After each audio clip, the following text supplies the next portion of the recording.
کہ اگر بعض اسکیموں پر حکومت سبسڈی بھی دیتی ہے اور وہ سبسڈی اتنا ہی ہوتا ہے جتنا کہ انٹرسٹ ہوتا ہے، تو ایسی اسکیموں سے فائدہ اٹھایا جا سکتا ہے۔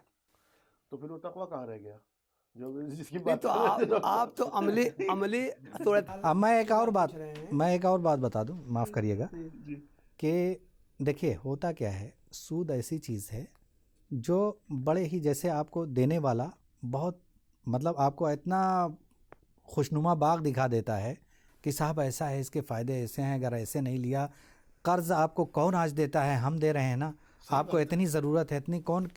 دیکھیے ہمارا سماج جس حساب سے ہوتا کیا ہے، ہم نے سماج کو صحیح کیا ہی نہیں، جو ہماری ضروریات تھیں ہم نے ان ضروریات کے حساب سے اپنی چیزوں کو ڈیولپ ہی نہیں کیا۔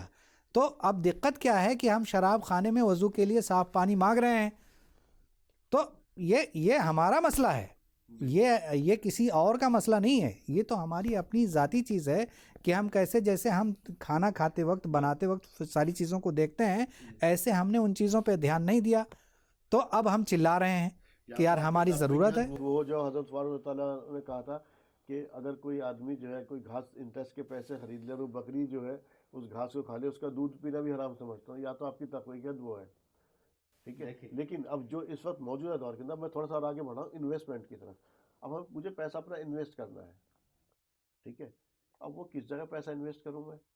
بہت ساری چیزیں ایسی ہیں جو ہم انویسٹ کرتے ہیں کمپنیز کے اندر، پیسہ شیئر مارکیٹ کے اندر پیسہ خرید، مسلمان تو بیچارہ محروم رہ جاتا ہے، کیونکہ زیادہ تر جو چیزیں ہیں ان کے اندر بھی آپ کو یہ چیز ملیں گی۔ تو انویسٹ کرنے سے پہلے کیا کیا چیزیں مجھے دیکھنی ہے؟ دیکھیں حرمت کی بنیاد یہ ہے فکس اماؤنٹ کسی کا پہ ملنا، تو گویا ان تمام صورتوں میں انویسٹ پیسہ کیا جا سکتا ہے جن میں کہ کوئی پرافٹ فکس نہ ہو۔ چنانچہ آج کے دور میں جو شیئرز میں جو کمپنیاں جائز چیزوں کا کاروبار کرتی ہیں تو ان کے شیئرز خریدے جا سکتے ہیں، یہ علماء نے جو جائز کمپنی کا جی جو حرام کام نہیں کرتی ہیں۔ موجودہ دور میں کتنی کمپنیز ایسی ہیں جس کے اندر انٹرسٹ شامل نہیں ہے؟ نہیں مثال کے طور سے کوئی کمپنی جو ہے وہ دواؤں کا صرف کاروبار کرتی ہے، تو اس کے یہ شیئرز خریدے جا سکتے ہیں۔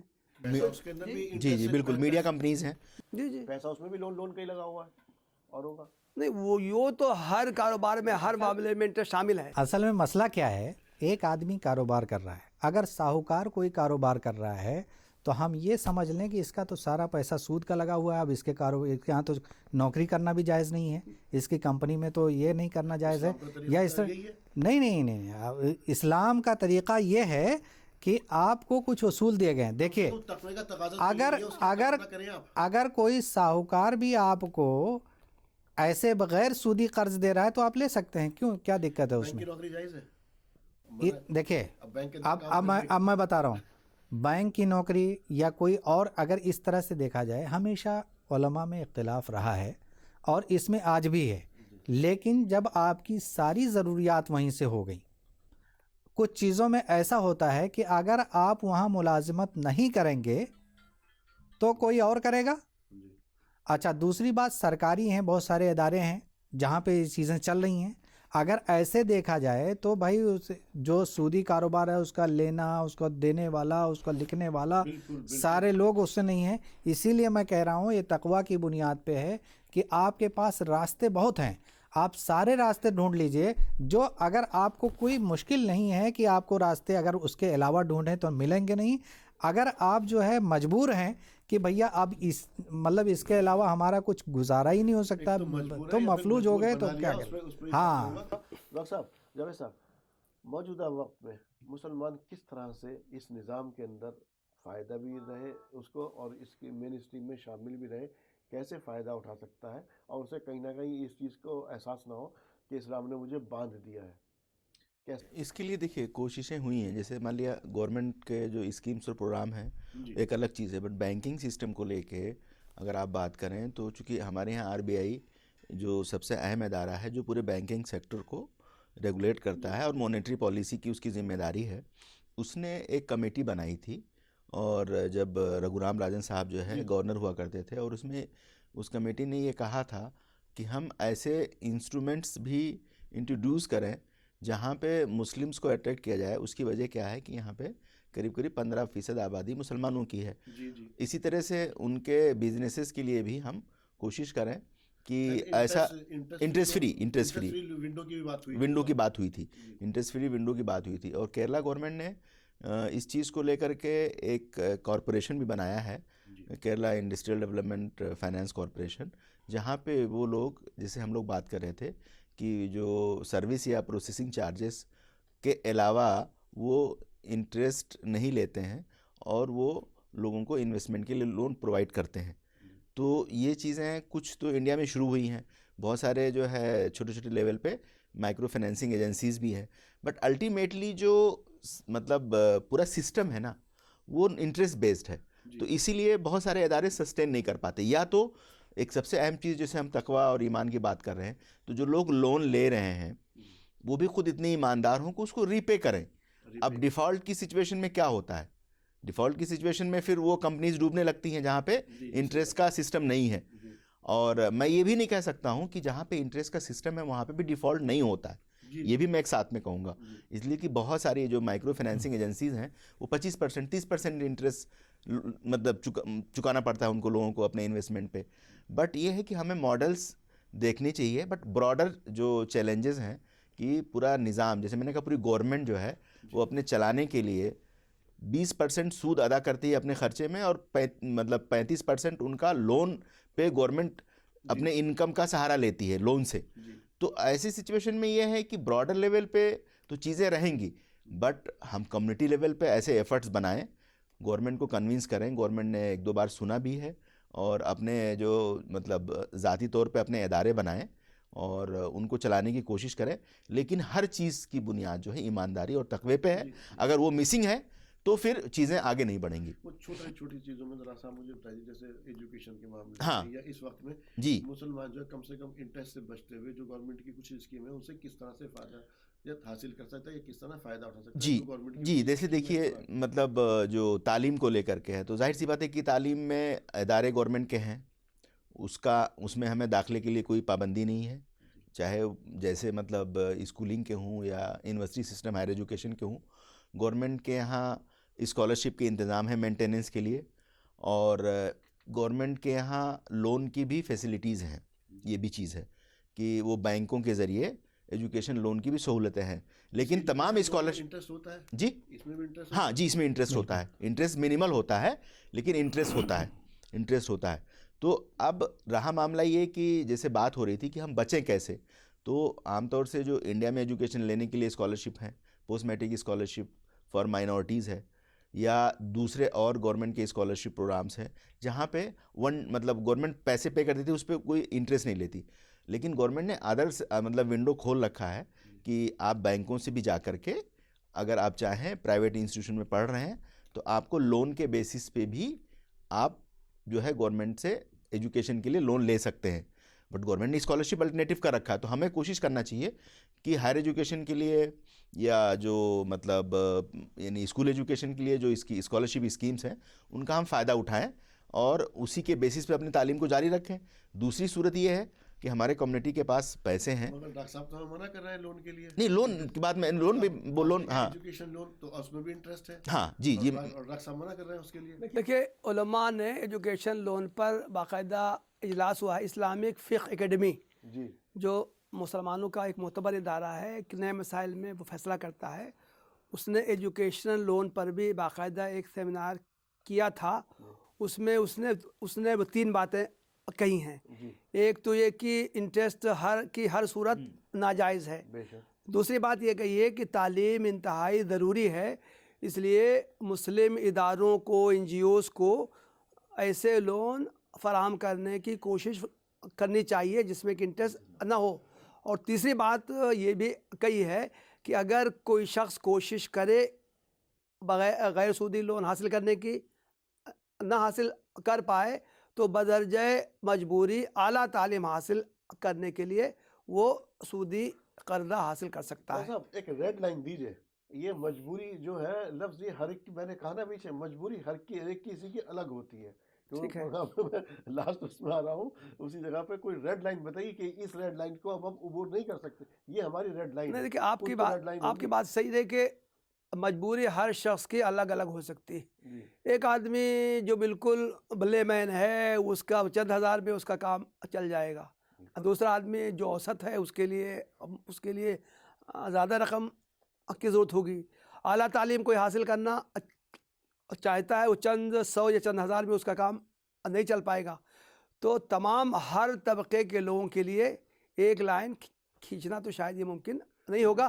ہر شخص خود فیصلہ کرے کہ وہ مجبوری کے دائرے میں آ گیا ہے یا نہیں آ گیا. دیکھیے, اگر ہم ہر ایک کے ضمیر کو بیدار کر دیں کہ سود انتہائی سخت اس کے بارے میں وعیدیں آئی ہیں, اس لیے حتی الامکان اس سے بچنے کی کوشش کرنی چاہیے. اگر یہ احساس ہر مسلمان کے دل میں پیدا ہو جائے تو خود اس کا ضمیر اس کو روکے گا یہ بلا ضرورت سود. دیکھیے, ہمارے یہاں جو ہے تعلیم کے مواقع گورنمنٹ انسٹیٹیوشنس میں ہیں, گورنمنٹ ادارے میں ہیں. گورنمنٹ کی زیادہ تر اسکالرشپ جو ہے وہ انٹرسٹ فری ہیں. ہائر ایجوکیشن کے لیے جو فارن یونیورسٹیز ہیں وہ اسکالرشپ خود دیتی ہیں میرٹ کے بیسس پہ. کمیونٹی کو محنت کرنی چاہیے. دوسری ایک چیز جو میرے دماغ میں ہے اور جو کہ میں مطلب کافی لوگوں سے پوچھتا رہتا ہوں, اور یہ ناظرین کے سامنے بھی میں چھوڑتا ہوں کہ وہ بھی اس چیز کو پتہ کریں کہ ہمارے یہاں جو ڈپوزٹرز ہیں ان کے پاس ایک بڑا اماؤنٹ انٹرسٹ کا آتا ہے, اور اس انٹرسٹ کو لے کر کے جو خرچے کے بارے میں فقہا نے جواز دیا ہے اس میں کچھ چیزیں تو شامل ہیں کہ سڑکیں بنوا دیں, ٹوائلٹس بنوا دیں, بٹ جو ایجوکیشن بہت امپورٹنٹ چیز ہے, تو ہمارے لیے اگر وہ انٹرسٹ جائز نہیں ہے تو اس انٹرسٹ کے پیسے کو اگر ہم کسی اور دوسرے کے غریب کے تعلیم پہ خرچ کریں تو وہ کیسا رہے گا.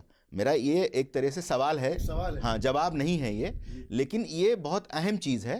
اور اس چیز کو لے کر کے مطلب میں نے ذاتی طور پہ لوگوں سے بات کیا ہے, اور ایسے بہت سارے لوگوں کو مطلب جب داخلے کی ضرورت ہوتی, فیس کی ضرورت ہوتی ہے کہ جہاں پہ BCA MCA یا دوسرے کورسز انجینئرنگ کے ہیں جہاں پہ ون ٹائم 1 لاکھ روپے کی ضرورت ہوتی ہے, کیا ہم 10-20 لوگ مل کر کے جو ڈپوزٹرز ہیں جن کے انٹرسٹ کے پیسے ہیں, کیا اس پیسے کو اس غریب کے تعلیم کے فیس میں ڈال سکتے ہیں جہاں پہ کہ گورنمنٹ سے لون لینا پڑتا, اس کو انٹرسٹ پے کرنا پڑتا, اس کے بجائے وہ جو ڈپوزٹرز ہیں ان کے انٹرسٹ کو کیسے استعمال کیا جا سکتا ہے. تو ایک موقع یہ بھی مطلب میں چھوڑ رہا ہوں.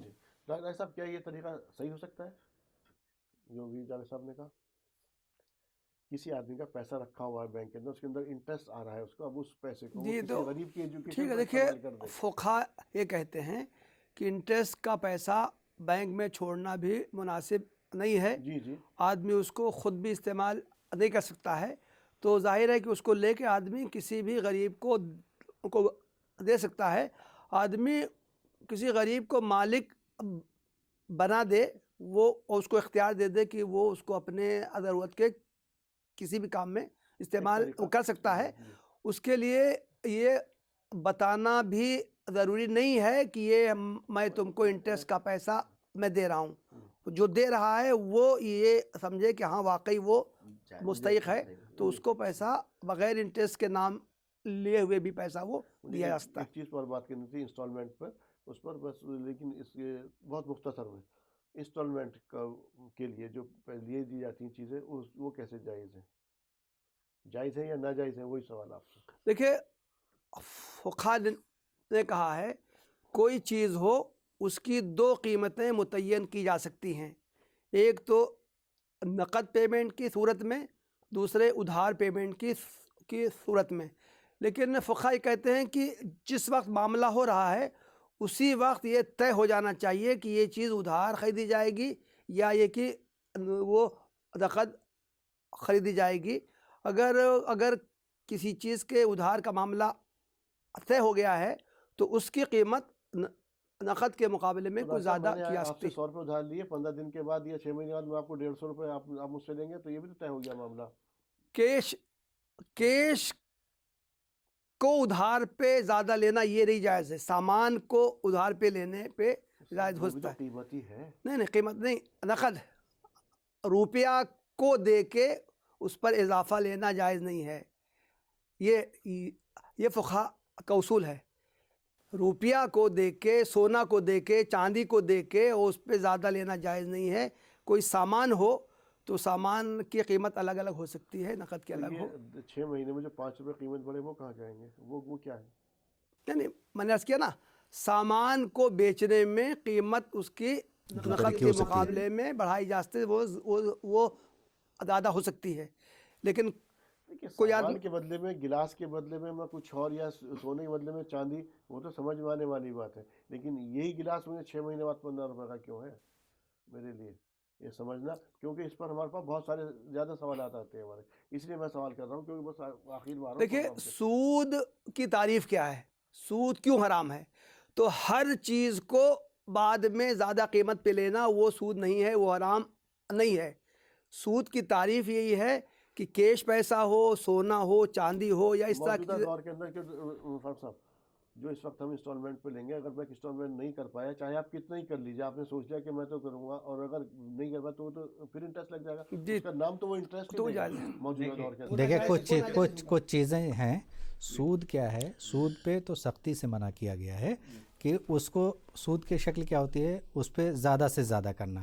مطلب کبھی ایک وقت ایسا آتا ہے کہ آپ سود کا سود ادا کر رہے ہوتے ہیں اور نقد ویسے کے ویسے بنی رہتی ہے رقم، تو وہ ایک الگ چیز ہے. دیکھیے دوسری چیز، شیطان جو ہے وہ فقر و فاقہ سے ڈراتا ہے، اور اللہ تعالیٰ غنی ہے.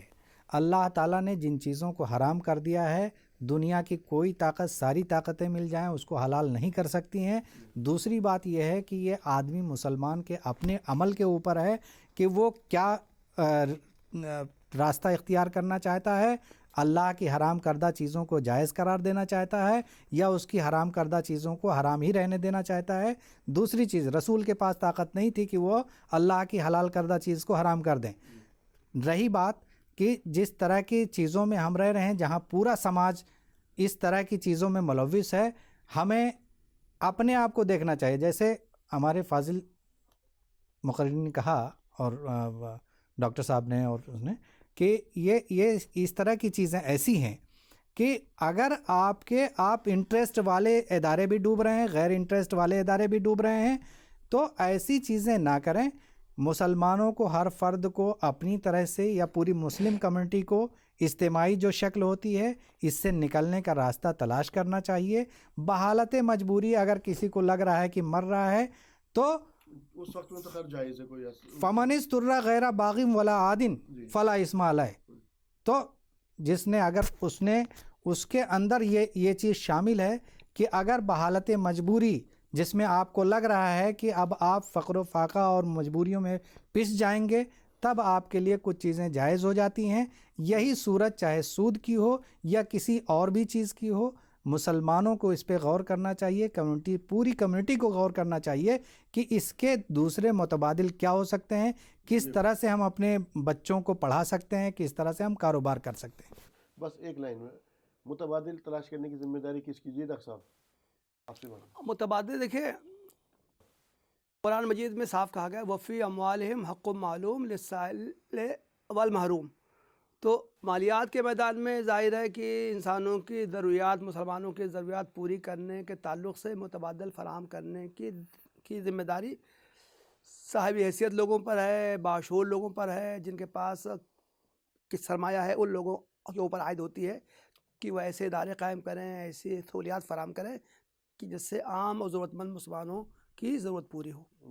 ہاں، میرا تو یہ کہنا ہے کہ چونکہ ہم ایک ڈیموکریٹک کنٹری میں رہ رہے ہیں، اور جہاں پہ کانسٹیٹیوشن ہمارے تمام جو ضروریاتی زندگی ہے اس کی گارنٹی لیتا ہے، تو ایسی صورتحال میں ہم اپنے کمیونٹی لیول پہ جو کوششیں ہیں وہ تو بالکل ضرور کریں، بٹ حکومتی سطح پہ بھی جو پالیسیز ہیں ان پالیسیز کو بھی ہم کسی طرح سے یہ کوشش کریں کہ اس کو متاثر کیا جائے کہ پرٹیکولر کمیونٹی کی، خاص کمیونٹی کی یہ نیڈ ہے، وہاں پہ اس کے لیے یہ چیلنجز ہیں، حکومت اس کو سنے.